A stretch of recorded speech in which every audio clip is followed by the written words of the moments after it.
નમસ્કાર વિદ્યાર્થી મિત્રો, મારી યુટ્યુબ ચેનલ સંજય પટેલમાં આપ સૌનું હાર્દિક સ્વાગત છે.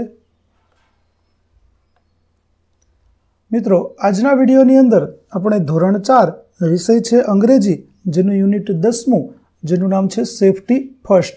આ પાઠની સમજૂતી અને તેના પ્રશ્ન જવાબો જોવાના છીએ, જેમાં આજે ભાગ 2 ની અંદર આજે આપણે રાઇટિંગ અને લેંગ્વેજ ફંક્શનની જે પ્રવૃત્તિઓ છે તેના વિશે શીખીશું. વિદ્યાર્થી મિત્રો, જો તમે મારી ચેનલમાં નવા હોય તો મારી ચેનલને જરૂરથી સબસ્ક્રાઈબ કરો. વિડીયો સારો લાગે તો લાઇક કરો, શેર કરો અને બેલ નોટિફિકેશન ઓન કરો, જેથી મારા આગળના નવા વિડીયો પણ આપને મળતા રહે. તેમજ વિદ્યાર્થી મિત્રો, આ પાઠની PDF જોવા માટે પ્લે સ્ટોરમાં જઈ અમારી એપ્લિકેશન વિશ્વગુરુ STD1 12 ગુજરાતી ડાઉનલોડ કરી તમારા મોબાઈલમાં ઇન્સ્ટોલ કરો. જે તમે શરૂ કરશો તો તમને આ પ્રકારે જોવા મળશે, જેમાં બધા ધોરણની અંદર તમને ધોરણ બતાવશે, ધોરણ પસંદ કરશો એટલે વિષય બતાવશે, વિષય પસંદ કરશો એટલે પાઠનું નામ બતાવશે. જેમાં વિડીયો ઉપર ક્લિક કરશો તો વિડીયો જોવા મળશે અને PDF ઉપર ક્લિક કરશો તો તમને PDF જોવા મળશે. તો આશા રાખું છું અમારી એપ્લિકેશન આપ સૌને ગમશે. જરૂર ડાઉનલોડ કરજો, જે એકદમ ફ્રી છે. કોઈ પણ પ્રકારના ચાર્જ વગર તમે વિડીયો અને PDF જોઈ શકશો. તો ચાલો મિત્રો, હવે શરૂ કરીએ પાઠ 10મો, ભાગ 2. Writing. Study the picture and read the sentences. Write the numbers of appropriate sentence. એટલે કે ચિત્રનો અભ્યાસ કરવાનો છે અને નીચે આપણને વાક્યો આપેલા છે. ચિત્રની સાથે વાક્યને આપણે જોડવાનું છે. તો ચાલો આપણે જોઈએ કે કયા ચિત્રની સાથે કયું વાક્ય જોડાશે. તો જુઓ, પહેલું વાક્ય છે never climb and jump over the railing or dividers. એટલે કે ક્યારેય પણ ડિવાઈડર અને રેલિંગ કૂદીને જવું જોઈએ નહીં. તો તે જમ્પિંગ 3 નંબરનું જે ચિત્ર છે તેને લાગુ પડશે.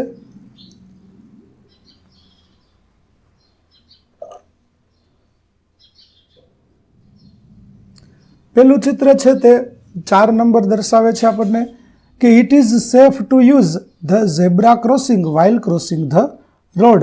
એટલે કે રસ્તો ક્રોસ કરતી વખતે ઝીબ્રા ક્રોસિંગનો ઉપયોગ કરવો સલામત છે. ત્યાર પછી બીજું ચિત્ર છે તે આપણને 5 નંબરનું વાક્ય બતાવે છે કે look to your left and write and again left before crossing the road. રસ્તો ક્રોસ કરતા પહેલા તમારી ડાબી અને જમણી તરફ અને ફરી ડાબી તરફ જોઈ અને રસ્તો ક્રોસ કરવો જોઈએ. ત્યાર પછીનું ચિત્ર છે તે આપણને 1 નંબરનું વાક્ય બતાવે છે કે never climb and jump over the railings or dividers. Railing અથવા ડિવાઈડર ઉપર ક્યારેય ચડશો નહીં અને કૂદશો નહીં. ત્યાર પછીનું વાક્ય છે તે આપણને બતાવે છે 3 નંબરનું વાક્ય cross only by walking not by running.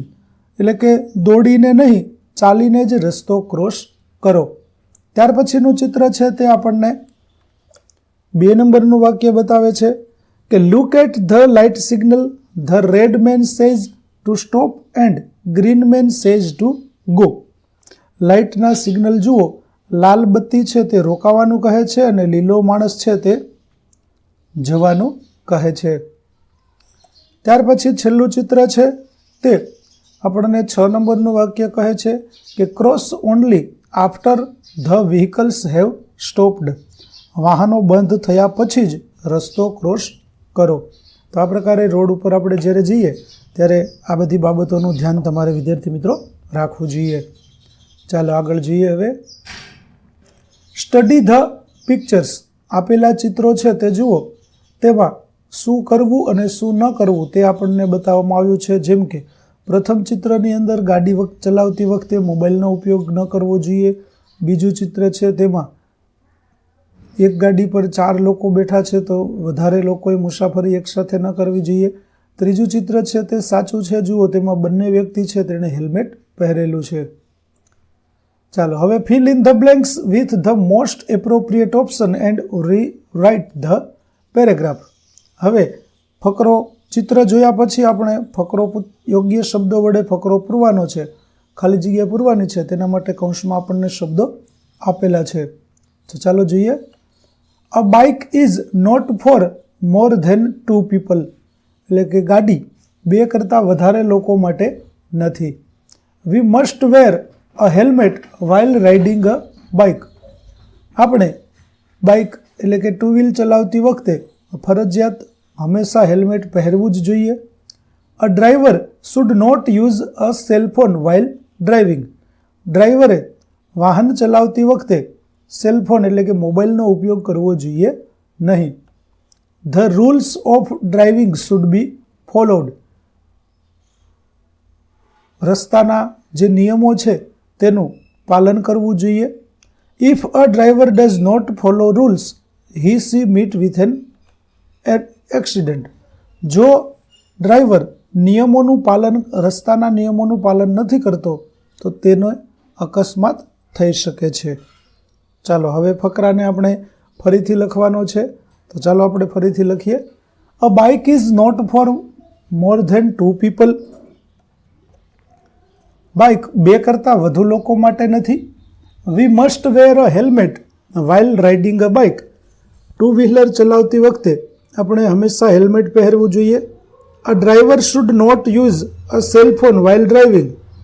Driving કરતી વખતે ડ્રાઈવરે સેલફોનનો ઉપયોગ ન કરવો જોઈએ. The rules of driving should be followed.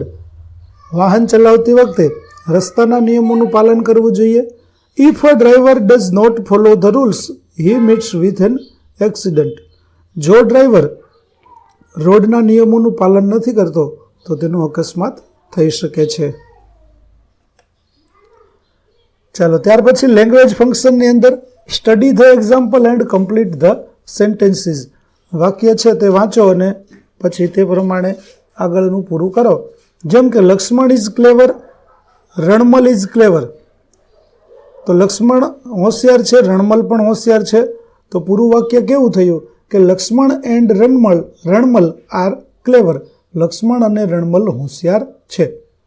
બીજું, he is good, she is good, he is good. તો તે સારી છે અને તે સારો છે. તો વાક્ય થશે ધે આર ગુડ. તેઓ સારા છે. બીજું, my father is handsome, I am handsome. મારા પિતા સુંદર છે, હું પણ સુંદર છું. તો તેનું વાક્ય થશે my father and I are handsome. હું અને મારા પિતા સુંદર છીએ. પછીનું, Hansa is active, Bakula is active. Hansa સક્રિય છે, બકુલા પણ સક્રિય છે. તો નવું વાક્ય આપણું થશે Hansa and Bakula are active. એવી જ રીતે Tina is a student, Meena is a student. તો તેનું વાક્ય થશે Tina and Meena are students. Tina વિદ્યાર્થીની છે, મીના વિદ્યાર્થીની છે. તો ટીના અને મીના વિદ્યાર્થીની છે. પછીનું, Ramesh is a cricketer, Ramesh cricketer છે. Bhavesh is a cricketer, Bhavesh cricketer છે. તો વાક્ય થશે Ramesh and Bhavesh are cricketers. Ramesh અને ભાવેશ ક્રિકેટર છે. ત્યાર પછી Kantibhai is a doctor, Rohanbhai is a doctor. Kantibhai doctor છે, રોહનભાઈ ડોક્ટર છે. તો આપણું નવું વાક્ય થશે Kantibhai and Rohanbhai are doctors. Kantibhai અને રોહનભાઈ ડોક્ટર છે. પછીનું છે Vibha is a good teacher, Naina is a good teacher. Vibha સારી શિક્ષિકા છે, નૈના સારી શિક્ષિકા છે. તો તેનું નવું વાક્ય થશે Vibha and Naina are good teacher. Vibha અને નૈના સારી શિક્ષિકાઓ છે. પછીનું, Vikas has a pen, Sheela has a pen. Vikas પાસે પેન છે, શીલા પાસે પેન છે. તો બંનેને વાક્યને જોડીએ તો વિકાસ એન્ડ શીલા હેવ પેન્સ. વિકાસ અને શીલા પાસે પેન છે. He has a pencil, she has a pencil. તેની પાસે પેન્સિલ છે, તેની પાસે પેન્સિલ છે. તો તેનું થશે ધે હેવ પેન્સિલ્સ. તેઓની પાસે પેન્સિલ છે. પછીનું, I have a school bag, you have a school bag. મારી પાસે સ્કૂલ બેગ છે, તમારી પાસે સ્કૂલ બેગ છે. તો નવું વાક્ય થશે વી હેવ સ્કૂલ બેગ્સ. અમારી પાસે સ્કૂલ બેગ્સ છે. My father has a suitcase. મારા પિતા પાસે સુટકેસ છે. My mother has a suitcase. મારી માતા પાસે પણ સુટકેસ છે. તો નવું વાક્ય થશે my father and mother have suitcase. ચાલો હવે study the table and make sentences. કોની પાસે શું છે તે આપણને આપ્યું છે અહીં વોટરમેલન, પાઇનેપલ, મેંગો અને ગ્રેપ્સ. તો વોટરમેલન એટલે તરબૂચ, પાઇનેપલ એટલે અનાનસ, મેંગો એટલે કેરી અને ગ્રેપ્સ એટલે દ્રાક્ષ. ત્યાર પછી શીલા, મોહન, અમિત અને નેહા 4 વિદ્યાર્થીઓ છે. તો ચાલો તેના ઉપરથી ઉદાહરણ જોઈએ. તો Sheela likes watermelon, mango and grapes. શીલાને તરબૂચ, કેરી અને દ્રાક્ષ ગમે છે. Sheela likes watermelon but she does not like pineapple. શીલાને તરબૂચ ગમે છે પરંતુ અનાનસ ગમતું નથી. આવી રીતે આપણે નવા વાક્યો બનાવીએ. તો Sheela likes mango but she does not like pineapple. શીલાને કેરી ગમે છે પરંતુ પાઇનેપલ ગમતું, અનાનસ ગમતું નથી. Sheela likes grapes but she does not like pineapple. શીલાને દ્રાક્ષ ગમે છે પણ તેને અનાનસ ગમતું નથી. એવી રીતે મોહન લાઇક્સ પાઇનેપલ. મોહનને અનાનસ ગમે છે. Mohan likes pineapple but he does not like watermelon, mango and grapes. Mohan likes pineapple but he does not like watermelon. Amit does not like pineapple. Amit does not like pineapple but he likes watermelon, mango and grapes. Amit likes mango but he does not like pineapple. Neha likes watermelon and pineapple. Neha likes watermelon and pineapple but she does not like mango and grapes. તો આ પ્રકારે આપણે વાક્યો બનાવશું. ત્યાર પછી fill in the blanks using and, but, or. તો he likes to exercise at the gym and read book. તેને જીમમાં કસરત કરવી અને પુસ્તકો વાંચવા ગમે છે. We can work late or we can go home and finish tomorrow. આપણે મોડે સુધી કામ કરી શકીએ અથવા આપણે કાલે કામ પૂરું કરીશું. ત્રીજું, she worked late but she did not finish all of her work. તેણે મોડે સુધી કામ કર્યું પરંતુ તે તેનું કામ પૂરું કરી શક્યા નહીં. ચોથું, we can go to Haridwar, Dwarka or Somnath during vacation.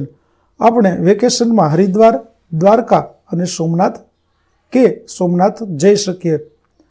પાંચમું, I enjoyed સબ્જી, રોટી એન્ડ કરી. મેં શાક, રોટલી અને કઢીનો આનંદ લીધો. છઠ્ઠું, do you want to eat roti or paratha. તમે રોટલી કે પરાઠા શું ખાવા માંગો છો?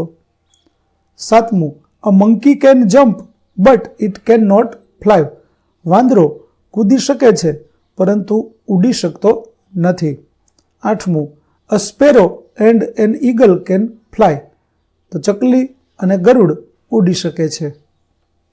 તો વિદ્યાર્થી મિત્રો, અહીં આપણું પાઠ 10નો ભાગ 3.2 છે તે પૂરો કરીએ છીએ. આગળના ભાગનો વિડીયો મેળવવા માટે મારી ચેનલને જરૂરથી સબસ્ક્રાઈબ કરો. તેમજ PDF જોવા માટે પ્લે સ્ટોરમાંથી અમારી એપ્લિકેશન વિશ્વગુરુ STD 1-12 ગુજરાતી ડાઉનલોડ કરો, જેમાં આપને ધોરણ 4 તમામ વિષયના સ્વાધ્યાય સોલ્યુશન, સ્વાધ્યાય પોથી સોલ્યુશનના વિડીયો અને PDF મળી રહેશે, જે એકદમ ફ્રી છે. કોઈપણ પ્રકારના ચાર્જ વગર તમે વિડીયો અને PDF જોઈ શકશો. તો આશા રાખું છું અમારી એપ્લિકેશન આપ સૌને ગમશે. જરૂર ડાઉનલોડ કરજો. ફરી મળીશું આપણે નવા વિડીયો સાથે. ત્યાં સુધી આવજો.